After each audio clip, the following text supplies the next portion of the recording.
अरे भाभी चाय तो बन गई है, लेकिन चाय के साथ आपके घर वालों को क्या देना है? अरे शालू, भला ये भी कोई पूछने की बात है क्या? चाय के साथ नाश्ता ही तो लगाएगी ना। तू भी ना बिना बात के टाइम पास करती है। अरे भाभी चाय के साथ नाश्ता देना है वो तो मुझे भी पता है, लेकिन वही तो मैं पूछ रही हूँ कि नाश्ते में क्या लगाऊं? अरे फिर वही बात, तुझे नहीं पता कि मेहमानों के सामने क्या रखा जाता है? जा जाकर रोस्टेड ड्राई फ्रूट्स और काजू मिक्सचर उठा ला, और हाँ वो बटर कुकीज भी लगा देना। अरे भाभी अगर ड्राई फ्रूट्स, नमकीन और बटर कुकीज मुझे दिख गई होते ना, तो मैं इतनी देर से आपसे सवाल जवाब नहीं कर रही होती। अरे साफ साफ बता ना कि तुम कहना क्या चाहती हो।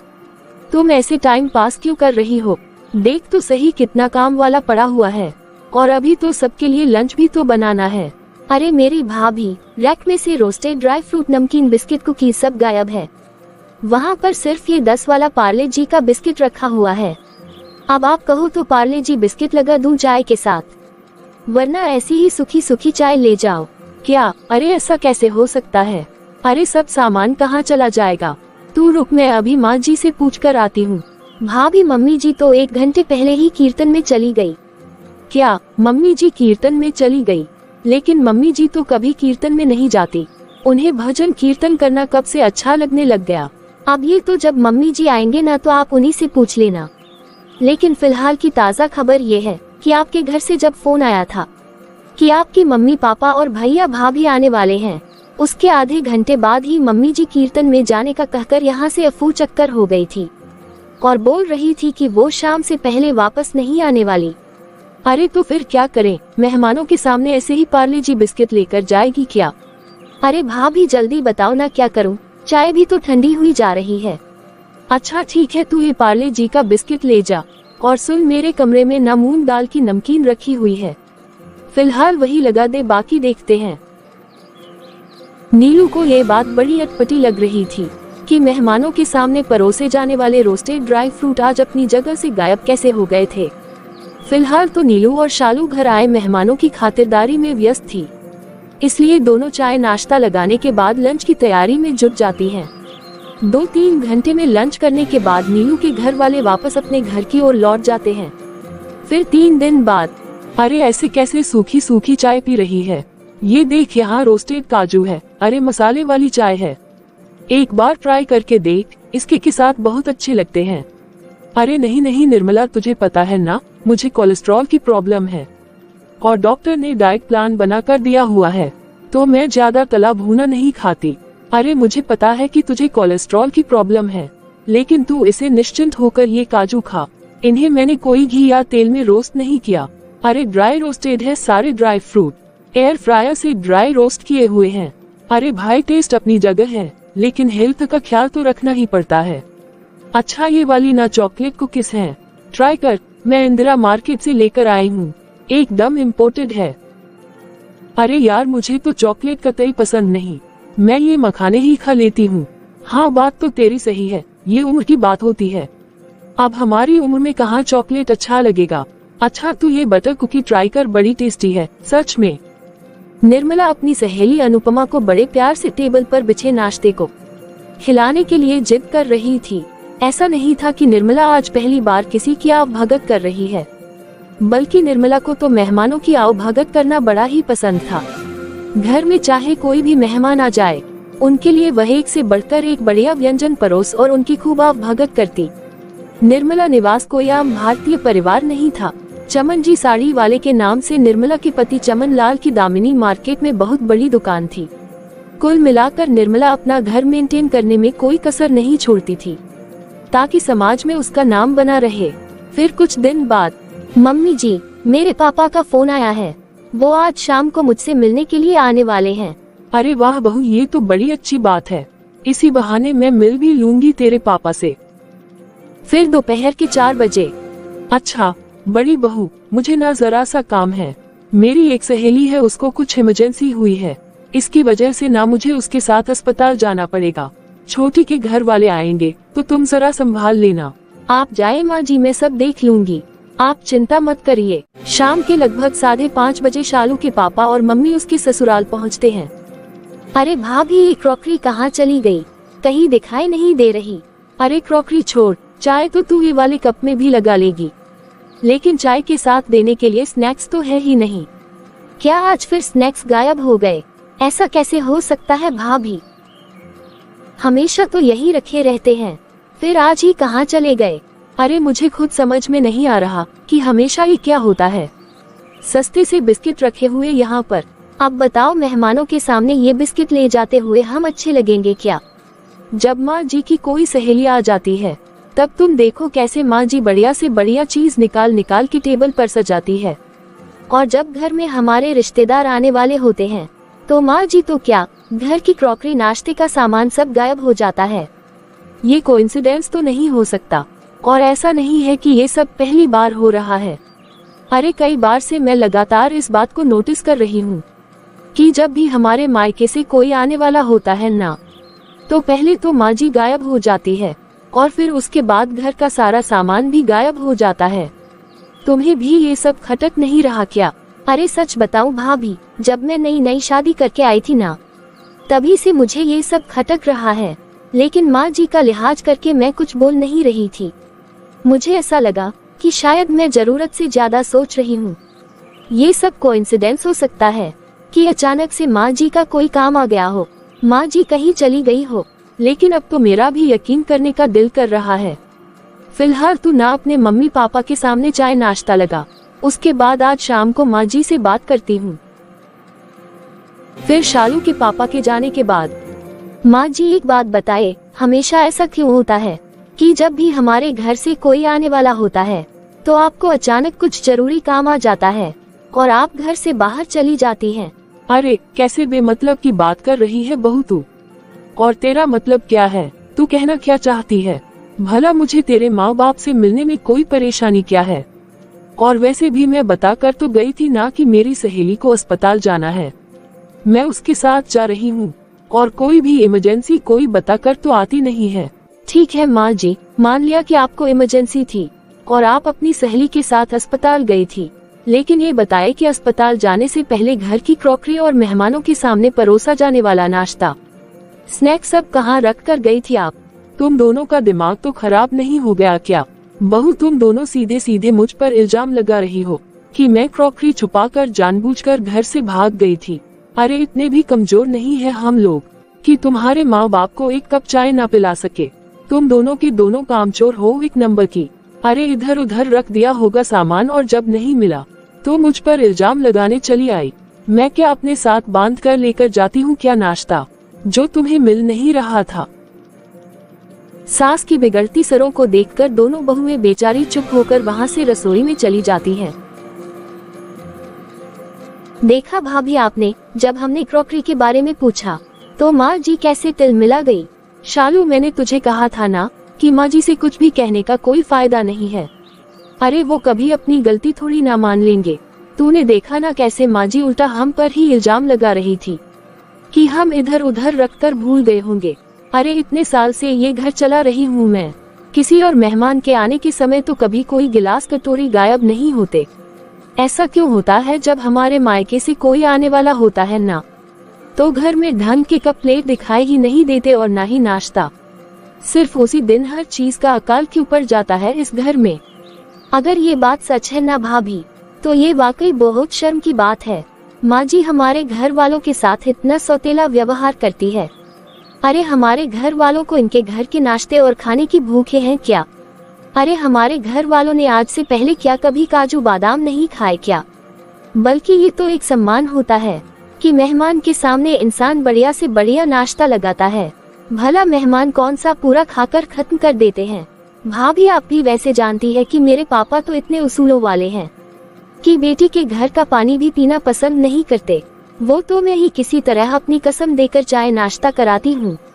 अरे शालू जाने देना, मुझे क्या बता रही है, मैं सब जानती हूँ। कोई भी लड़की वाला बेटी के घर खाने के लिए नहीं जाता। खराबी हमारे माँ बाप में नहीं बल्कि माँ जी की सोच में है, और उनकी सोच को बदल पाना हमारे बस का नहीं है। तू छोड़ ना, क्यों अपना दिल जला रही है? फिर 2 दिन बाद, अरे बहू देखना तो मेरे फोन से पता नहीं किसी को कॉल ही नहीं लग रहा, मेरे फोन में सिग्नल ही नहीं आ रहा। अरे मम्मी जी, आपको किसी को कॉल करना है तो मेरे फोन से कर लीजिए ना। होता है कभी कभी मोबाइल में ना नेटवर्क नहीं आता। हाँ, वो मैं रुचि को फोन कर रही थी। कितने दिन हो गए रुचि ने फोन नहीं किया। एक तो वो जल्दी अपने मायके आती नहीं है और ऊपर से उसकी सास भी उसके सर पर ही नाचती रहती है, तो इसलिए उसको फोन करने का समय नहीं मिला होगा। तो सोचा कि मैं ही फोन कर लेती हूँ, लेकिन मेरे फोन में तो सिग्नल ही नहीं आ रहे। तो तू अपना फोन दे जा, मैं उससे बात करके अभी देती हूँ। कोई बात नहीं माँ जी, ये लीजिए और आराम से बात कर लो। तो फिर निर्मला शालू का फोन लेकर अपने कमरे में जाती है और अपनी बेटी से बातें करने लगती है।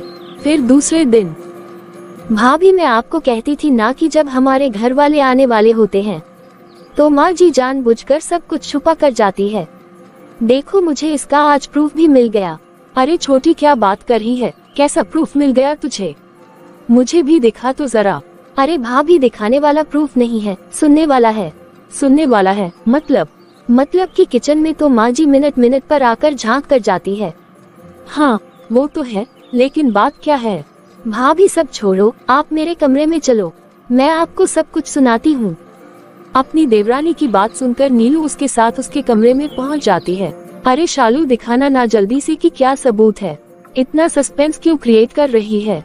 भाभी कल माँ जी के फोन में नेटवर्क नहीं आ रहा था, तो माँ जी को रुचि दीदी से बात करनी थी, तो माँ जी ने मुझसे मेरा फोन मांगा, तो मैंने रुचि दीदी से बात करने के लिए उन्हें अपना फोन दिया था। लेकिन देते समय माँ जी को मैं ये बताना भूल दी कि मेरे फोन में कॉल रिकॉर्डर लगा हुआ है, और माँ जी ने जो भी बातें दीदी के साथ की वो सारी बातें मेरे फोन में रिकॉर्ड हो गई है। तो ऐसी क्या बात कर दी मम्मी जी ने दीदी के साथ? आप खुद ही सुन लो ना। इतना कहकर शालू अपने मोबाइल की रिकॉर्डिंग ऑन कर देती है। अरे रुचि बेटा कैसी है तू? मम्मी आप भाभी के फोन से बात क्यों कर रहे हो? वो बेटा मेरे फोन में सिग्नल नहीं आ रहे थे, तो मैंने तेरी भाभी से फोन लिया है बात करने के लिए। और बता कब आने वाली है? मम्मी देखती हूँ, आपको तो पता ही है ना, आपके दामाद जी को छुट्टियाँ कहाँ मिलती है। मैं तो कब से कह रही हूँ कि मुझे मेरे मायके छोड़ाओ, लेकिन उनके पास समय ही नहीं रहता। और ऊपर से मेरी सास का तो आपको पता ही है, सारा दिन मेरे सर पर ही नाचती रहती है। अरे बेटा समय तो निकालने से निकलता है, और ये घर गृहस्थी की जिम्मेदारियाँ कभी कम थोड़ी ना होती है। इन्हीं जिम्मेदारियों के बीच से समय निकालकर और काम भी निपटाने पड़ते हैं। तू जल्दी से यहाँ आने का प्रोग्राम बना ले बेटा, मैं तब तक ना तेरे लिए गुजिया और आलू के चिप्स भी बनवा देती हूँ। तुझे बहुत पसंद है ना, तू आएगी तो लेती आना। ठीक है मम्मी, और बताओ, आप बता रही थी कि उस दिन भाभी के मायके वाले आने वाले थे, फिर क्या हुआ उस दिन? अरे होगा क्या, इन दोनों के भूखे मायके वालों को मैं तो मुंह ही नहीं लगाती। अरे बेटा मैं सब समझती हूँ कि महीने में 2-3 बार बेटी के घर मुंह उठाकर चले आते हैं, और क्या करने आते हैं तू ही बता। अरे भूखे हैं एक नंबर के, हमारे यहाँ बढ़िया बढ़िया माल खाने आते हैं। और क्या नहीं तो, इसीलिए मैं तो बहाने से निकल जाती हूँ। और ये महंगा महंगा जो नाश्ते का सामान रहता है ना, सब उठाकर अपनी अलमारी में रखकर ताला लगा देती हूँ। आप बिल्कुल ठीक करती हूँ मम्मी। अरे जब रूखी सूखी चाय और पार्ले जी बिस्किट पर भी वो लोग महीने में 2 चक्कर लगा जाते हैं, तो सोच कि काजू बादाम खिलाने पर तो पता नहीं क्या करेंगे। मुझे तो लगता है महीने के 10 दिन यही पड़े रहेंगे, और दिन में 4-4 बार खाना भी खिलाना पड़ेगा उन लोगों को, सो अलग। अरे बेटा खूब समझ रही हूँ मैं, इतना बड़ा घर आज से पहले देखा तो है नहीं, इसलिए बस महंगे बर्तनों में शाही खाना खाने के लिए चले आते हैं। छी कितनी गंदी सोच है माँ जी की, और ये हमारे घर वालों को क्या भिखारी समझती है। अरे वो लोग यहाँ पर खाने के लिए आएंगे क्या? वही तो भाभी, कोई भी मेहमान किसी के घर खाने पीने के लिए थोड़ी ना आता है। माँ जी की सोच तो वाकई बहुत ही छोटी और सस्ती है। क्या कहती हो भाभी, ये रिकॉर्डिंग सुनवा कर ले माँ जी को आड़े हाथ। अरे छोड़ ना, माँ जी ने ये सब बातें कहकर बहुत ही छोटा काम किया है, और उनसे ये सब कहकर हम उनकी तरह छोटे नहीं बनना चाहते। और वैसे भी अगर उनको कुछ भी कहा तो वो किसी ना किसी तरह बात को घुमाकर हम पर ही आएंगी। भाभी आप सही कह रही हो, छोड़ो उनकी सोच, उनको ही मुबारक। और वैसे भी किसी महान आदमी ने कहा है कि कीचड़ में उतरने से ना अपने ही कपड़े गंदे होते हैं। समझदारी इसी में है कि कीचड़ से बच के किनारे से निकल जाओ। कुछ समझी या नहीं? हाँ भाभी आप ठीक कह रही हो, सिर्फ घर बड़ा हो जाने से इंसान बड़ा नहीं हो जाता, उसके लिए सोच का बड़ा होना भी बहुत जरूरी है। अरे तू चिंता मत कर छोटी, इस दुनिया में समय आने पर हर चीज में बदलाव आता है। तू बस इंतजार कर, माँ जी की सोच भी एक ना एक दिन जरूर बदलेगी। फिर कुछ दिन बाद, अरे बहू देखो, आज पूर्ति को देखने लड़के वाले आ रहे हैं। बहुत ही बड़े घर का रिश्ता आया है। अरे समझ लो रजवाड़े हैं रजवाड़े, उनकी खातिरदारी में कोई कमी नहीं आनी चाहिए। समझ रही हो ना कि मैं क्या कह रही हूँ? हाँ हाँ माँ जी समझ गई मैं, आप परेशान मत होइए, मैं सब संभालूंगी। अरे माँ आप ही किसके हाथों में जिम्मेदारी सौंप रही हो? जैसी ये खुद है वैसा ही खाना बनाकर रख देगी मेहमानों के सामने। आपको कुछ तो दिमाग लगाना चाहिए ना, इतने बड़े घर के लोग हैं, वो उन्हें भाभी के हाथ का खाना थोड़ी ना पसंद आएगा। आप रहने ही दो भाभी, आप ऐसा करना, आप बस मेरी हेल्प कर देना, खाना वही बनेगा जो मैं बताऊंगी। पूर्ति के बताए अनुसार पूरा खाना रेडी हो जाता है। फिर मेहमानों के आने के बाद, पूर्ति सब तैयार है ना, ला थोड़ा खाना चखा दे, कुछ कमी होगी तो उसे पहले ही ठीक कर लेंगे। पूर्ति अपनी माँ को टेस्ट कराने के लिए जैसे ही सब्जी निकालने जाती है, अचानक ही उसके हाथ से बोल छूट जाता है।